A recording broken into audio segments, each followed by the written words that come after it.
बस तव्हांखे अपडेट कंदा हलूं। ब्रेकिंग न्यूज़ है तो लाड़काने में कंबर भरिसां 15 सालन जो नीगर शोएब अहमद कलोड़ो शाख में बुडी फौत थी वियो है।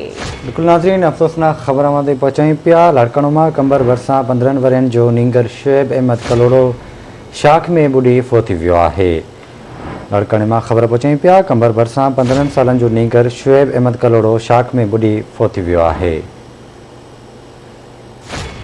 ब्रेकिंग न्यूज़ है आगाह कंदा हलूं। लाड़काने में कंबर भरिसां 15 सालन जो नीगर शोएब अहमद कलोड़ो शाख में बुडी फौत थी वियो है।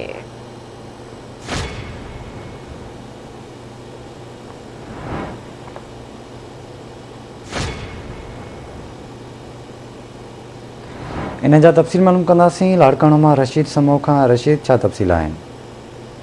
जी बिल्कुल, कंबर भरिसां ॻोठ लदो कलोड़ो में नीगर है 15 सालन जो शोएब अहमद कलोड़ो वो शाख में बुडी फौत थी वियो है ऐं उनजे वारसनि जेको आहे उनखे उते लाड़काने जे चांडका अस्पताल बेहोशियारी हालत में आंदो, जिते हू फौत थी वियो आहे। इन हवाले सां उन वारसनि सां असांजी ॻाल्हि ॿोल थी आहे त उन्हनि जो चवणु आहे त जेको माल आहे उहो चाढ़ण वियो ऐं मेहन खे शाख में विंजारे रहियो हो त उते ई जेको नीगर आहे उहो बुडी फौत थी वियो आहे ऐं जिन लाश आहे उहो वापसि लाड़काने जी चांडका अस्पताल खां घर खणी रवाना थिया आहिनि। जेको नीगर लाश आहे उहो घर पहुचण जो क़ुराम।